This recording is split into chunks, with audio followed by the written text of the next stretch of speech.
Hello and welcome to the first episode of the Post-Truth Podcast, the pilot episode in fact, hosted by me, Jack. And me, Jack. Yeah, so that's not at all going to get confusing at any point. It definitely is. But No? No? Okay. Well, No. We'll see. Anyway, this is going to be a political podcast that we're going to try and do. I mean, I don't know how many weeks it's going to last for, but I find myself quite often, with a burden of ideas about, current affairs. And I know Jack's got a YouTube channel where he posts a lot of insights into things happening in Syria, in the Middle East in general. He knows a lot about foreign policy, both in America and in this country. And I'm sort of more familiar with the side of British politics, voter behaviour, methodology, stuff like that. So we're just going to be, it's basically going to be us chatting the chit about various topics to do with politics, we hope. And we hope it'll continue for many weeks to come. So our first... Do we? Well, I do. I think it'd be quite nice if it did. If we had, if we can get to episode 10, I think that's probably a pretty good point. We'll know if we get to episode 10 that we're actually committed. But for now, anyway, this is our pilot episode, and today we're going to be talking on the most unoriginal of topics, Donald Trump. And in particular, the rise of political extremism or populism across the West since the financial crash. So, Jack, I guess, why do you think Donald Trump got elected? I think that Donald Trump was elected because people wanted an anti-establishment candidate. Now, we saw this not only, on the Republican side, of course, with Trump very soundly routing his opponents. In the primaries, we saw that, after the first state that Trump lost, seemingly every single state after that, we just heard Donald J. Trump next to it. And we kind of prepared ourselves for the worst and steeled ourselves for what the hell this was going to mean for politics and, in fact, for the world. But also, we saw this with the Democratic Party as well. Bernie Sanders, very popular contender for the Democratic candidate, and he had a lot of popular support as well in the same facets that Trump had support in terms of jobs, work, the economy, etc., etc. But of course, from the other side of the political spectrum.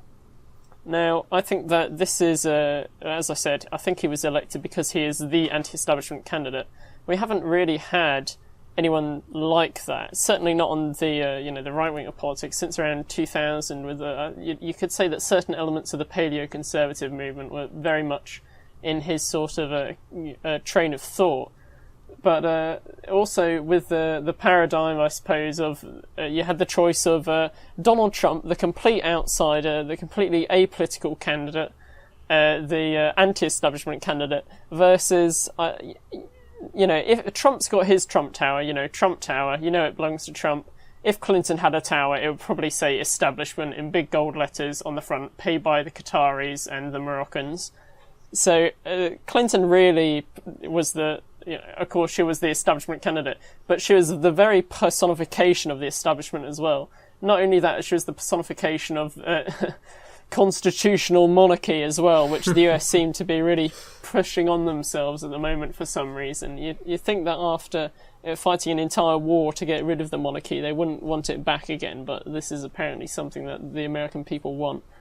So we also saw, the political dynasties as well come into this, the Clinton name, etc., etc. And really also another fact to this was that not only was there anti-establishment resentment, but there was also proof of, collusion, etc., etc. Huge swaths of emails, of evidence come to light through WikiLeaks and all the rest of that. Really damning stuff about the Clinton Foundation, etc., etc. Wasn't it the Saudis donated $1 million to the Clinton Foundation, and then a couple of days later, the State Department awarded them some special contract or something? Wasn't that the story a few days before? Yeah. Yes. So the provable one is Morocco. Quid pro quo. They gave money to the Clinton Foundation. That informed policies. Bill Clinton visited Morocco to do speeches, etc., etc. That's the provable one. But there are very many other coincidences, and if you want a, kind of Breitbart-esque right-wing take on this, then there's a film called Clinton Cash, which is very good about the, look at all these odd circumstances that happen when foreign governments give us money and Clinton's policy suddenly changes. Oh, that's a bit odd, isn't it? But that's the sort of largest collation of all those ones, I'd say. But it's just almost undeniable the extent to which foreign money does have an impact on the Clintons' policies.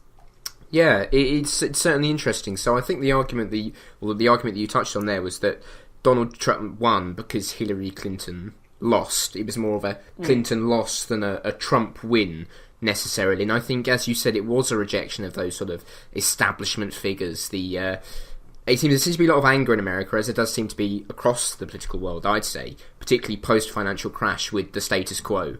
And I feel like there was a certain naivety from the Democratic Party in running an establishment candidate in a time where establishment figures have been rejected, across the Western world. We have parties like Syriza rising to prominence in Greece, taking power. Podemos in Spain, who are the third largest party now, I think, having been started not 18 months to 2 years ago, which I personally think is pretty incredible. Born out of this sort of Occupy Wall Street, that sort of phenomena. Yeah, that movement, the Spanish equivalent, whose name I can't quite remember at this point.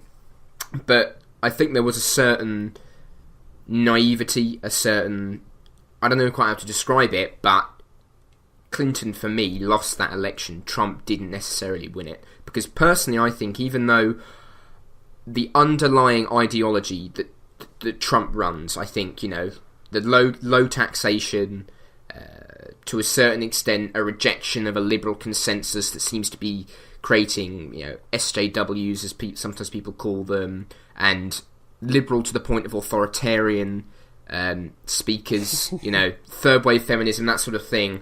That sort of ideology, I think I agree with, but the sort of things that Trump can come out with, like the grabbing her by the what in video that leaked out. I think I don't know what you're talking about. I think you're going to have to be more specific here. If you still lose to a candidate that's done something like that weeks before the election, that came out, I think, a month before the election, almost to the day. If you still lose to a candidate like that, that has got to show some pretty serious failings in the American political establishment's capacity to create campaigns that appeal to the general voter. I think there is definitely a problem there, I'd say.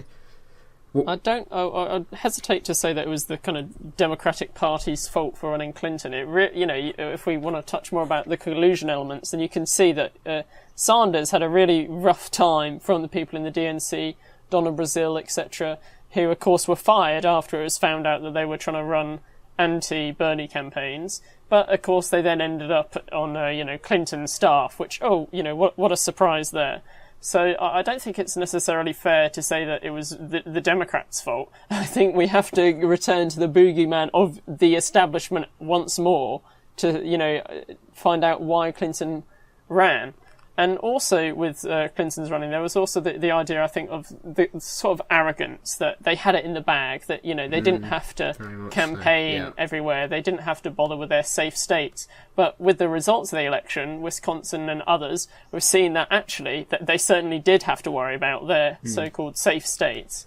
Wasn't it Wisconsin she hadn't visited since the primaries, I think, and had voted Democrat for years and years, and yet this is the 1 year where they swung back to Republican, and she thought she'd got that in the bag. I mean, clearly she thought because she hadn't been even visited to the primaries. As you say, I think there was maybe if not a naivety in the DNC necessarily, there was definitely a naivety from her about the kind of anger she was up against. The kind of anger against establishment figures, against the political elite, the liberal elite that have benefited from globalism. Actually, that's a good point. To what extent do you think globalism factored into this, into the American people's decision to vote for Donald Trump? I don't think it was globalism per se. I think it was more the perception of globalism that, you know, of course, it's not to say that globalism hasn't had a huge impact on the American economy, but I feel like the average American voter overstates its impact on, you know, the economy. Certainly those that align themselves with Trump in this election. And really, you know, they sort of, I wouldn't say they scapegoated globalism, but they certainly pushed more of their anger towards that than, you know, other issues. Yeah, no, I think that's probably right. Because there was, I mean, and we saw this with Brexit. I feel like Trump's a bit of a Brexit 2.0, and I know that's no sort of stunning political analysis, I know. But wow. if you think of Trump sort of a Brexit 2.0, there were certain elements of the campaign, I think, like the immigration, that were sort of overstated, and they were overstated for effect, and clearly did have an effect, because a big reason why, first, I'd say Britain left the European Union, and then why Trump got elected, was this harping on about immigration. Clinton didn't really ever find an issue that she could harp on about that would keep bringing in voters, that would keep bringing in crowds, that would keep, energising her team. It seemed that her campaign was waged on don't vote for Donald Trump, vote for me sort of kind of thing, which I guess in any other election would have been fine, but in this election, obviously, it didn't work. So... Yeah, I think if we were touched upon identity politics a bit in your about 2 statements from a year ago, and I think that the Clinton's problem here was, you know, once you start targeting certain groups, others, you know, feel left out. You know, if you say, oh, you know, gay people vote for me, women vote for me, etc. Well, you know, what about illegal immigrants? But you're going to have to go through every single category in American society to get these people to vote for you. So segmenting the electorate doesn't really help. Certainly target, you know, key voters, etc., people who want to, you know, change their minds, but it doesn't help just to harp on about specific groups that should vote for you, not because, you know, you're necessarily going to do good things for them, but just because almost it's their duty to vote Democrat. Like, you know, the idea that blacks and Hispanics have to vote Democrat, otherwise, you know, they're race traitors almost, has been there was one of the Project Veritas action videos detailed one of Clinton's donors saying that blacks who voted Republican were essentially like the Sonder Commandos, that they were, you know, pretty much signing their own death warrants by having a Republican government. Now, evidently that's an overstatement, but again, I think it sort of shows the contempt for, you know, certain groups that, oh, well, they're going to have to vote Democrat because they always do. Well, actually, what we've seen with the figures is that 29% of Latinos voted for Trump, and only 88% of blacks voted for Clinton. And that's a lot higher than the Republican Party has received in the past. So, I'm sorry, Clinton, but it just didn't work for you this time, and I doubt that it will work for the Democrats in the future. So I'm sitting in front of me, I've got it's either an exit poll, or I think it's an exit poll, of the kind of people, it's a breakdown of the kind of people that voted, who voted for who. So, I think the white vote here was overwhelmingly in favour of Donald Trump. 58% to 37% in this poll I'm looking at from the New York Times.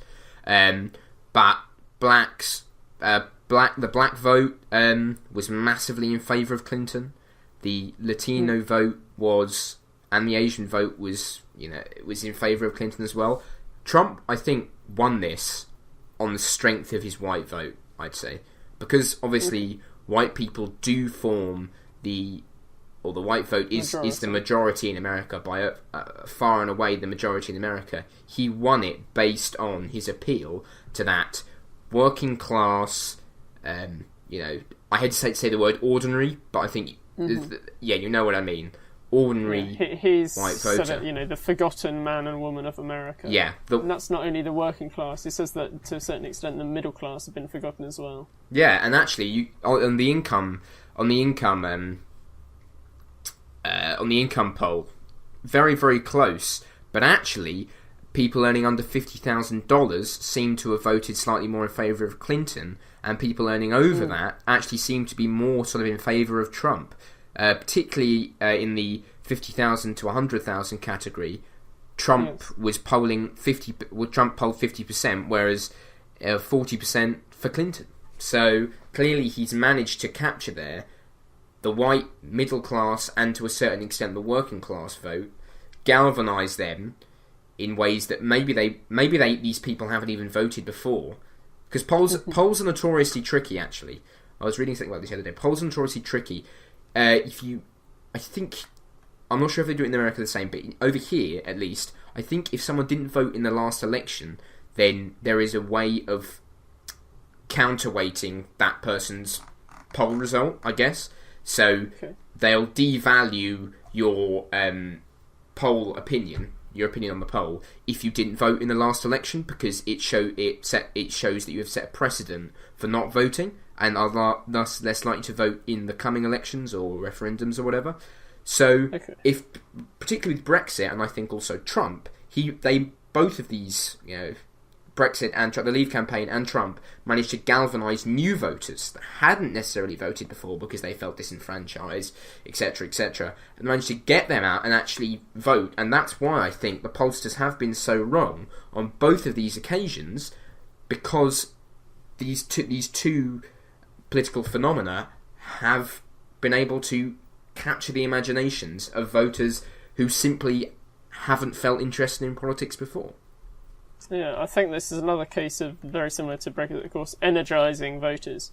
People who wanted to vote Remain, it's just another vote, the media's been telling us Remain is going to win anyway, so what's the point in voting?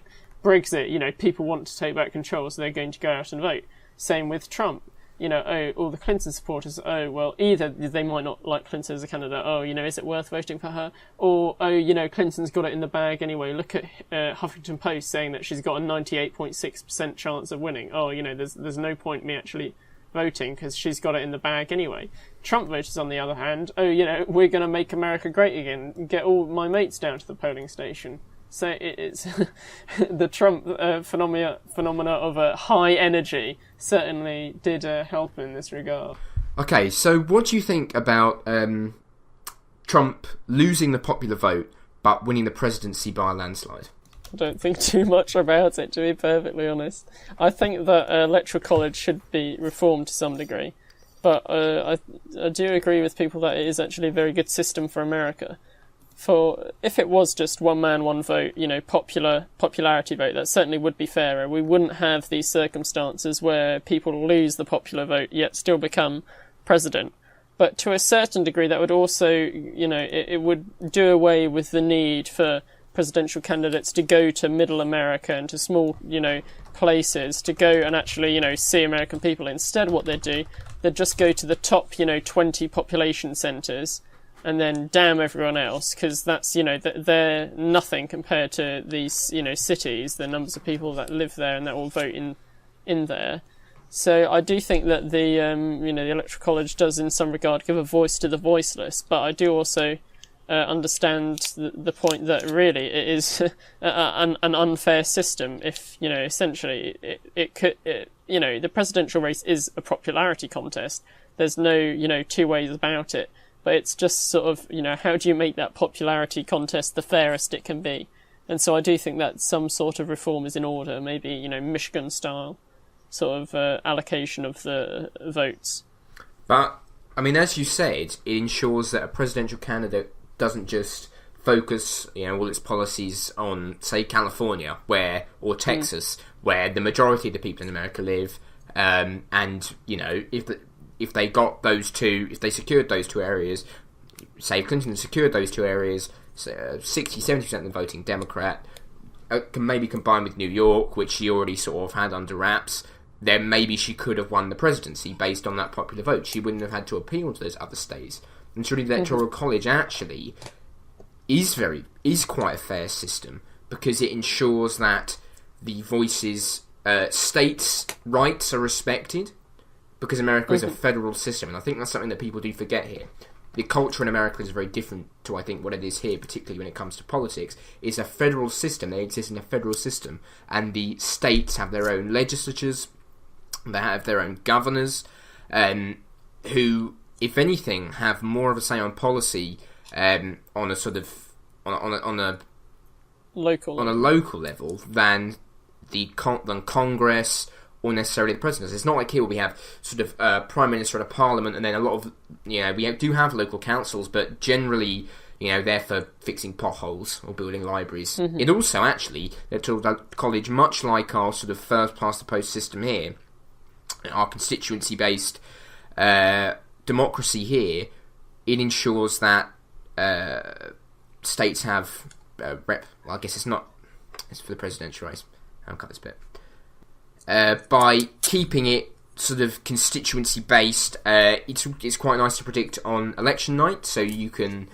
It's very exciting, I find, to stay up and see where Florida goes. Is it going Trump or Clinton? See where some of the smaller states goes. See if Clinton did manage to secure both California and New York, and how that affects the Electoral College. I actually think it's quite a good system, because it brings that. I think the election, for a brief moment on that night, brought the country together where people didn't really know what was happening, but the excitement of what could happen was there. And I don't think you'd get that if it was to be dashed in a few instances when their favourite doesn't get it. Yeah. You couldn't say, oh well, this place is swinging for that candidate, so the presidential race is going to might look something like this. I feel like the Electoral College has a good system of, as I said, representing states' rights. It makes election night much more fun than otherwise it would be, I feel. And it's a good system, as you said, for America. That sort of federal-style system. Yeah, I just feel that we shouldn't run politics simply for entertainment value, though. I do think that I think the system itself is a good way, but like I said, I'd prefer to see sort of a Michigan style of proportional, not necessarily representation, but allocation of votes, so that even if you don't win the state, but there's still loads of people who vote for you. I think that you should still get that. I don't think that winner takes all systems are a very sort of good idea, because then you just have Diverger's law, that it's going to be two main parties that dominate politics, and I don't think that that's necessarily a good idea. Yeah, that's true, I guess, but I mean, America has always had a two-party system. I mean, so have we in this? It's not constitutionally enshrined. Well, I mean, obviously, other parties aren't constitutionally enshrined, but they're not constitutionally enshrined in this country necessarily. But we still have political parties. I don't know. I think that's a very interesting one. Probably one we might even have to come back to at a later point. Just to round off, then. Personally, I feel like Trump is a result of is a direct result of the financial crash. So I feel like the financial crash in 2008, it created a lot of political discontent. It resulted in a lot of people becoming disenfranchised with mainstream politics. It's created a situation across the West where we've got what would have been considered extremist parties not 10 years ago are now starting to gain mainstream support. So parties like UKIP, which was started 30 years ago, as the Anti-Federalist League, I believe, which was then seen as a mad harebrained scheme for the UK to leave the EU, and now look at us, 20-30 years later, we are actually leaving the EU. I believe that the financial crash has allowed these extremist parties, these parties outside of the political consensus, to gain a lot of support. You've got the National Front in France. I think Trump is a manifestation of ignoring the people, of the silent majority who have been sidelined by the liberal elite and the establishment, who for too long have just coordinated amongst themselves, not realising that actually it's the people that hold the power in democratic systems. Yeah. And that if you don't satisfy the people, then, sorry, but you're out. And I think that's what's happened to the Democrats this year in America, and to, Remain, etc. A whole bunch of these movements, people feel that they're being neglected by their governments. And so the only people who actually will stand up and, talk for them are the more extreme ones who feel more fervently about it. And they, by extension, associate themselves with those ones and become more deeply indoctrinated into those sort of movements. So I think it's really a failure, again, as I've been saying kind of all along, but by the establishment to actually do what it's supposed to be doing and help the people that vote for them in the first place. Thank you very much for listening to the pilot episode of the Post-Truth podcast with me, Jack, and him, Jack. Me, Jack. And you, yes. Jack, yeah. Hopefully we'll be back next week. I think weekly is probably a good time to do these, because politics is changing so fast. at the moment, I feel like weekly we'll have something new and fresh to talk about. We should really talk about the autumn statement this week, but maybe we'll do that. But I don't know anything about economics. Well, neither do I. Do we know anything about anything? That's a podcast title in the making, I feel. Okay. Can we not? We're not on to political theory yet. That's true. If we get really desperate, we'll do some, political theory. Okay. Well, we have been the Post Truth Podcast. Thank you very much for listening. Goodbye. Goodbye.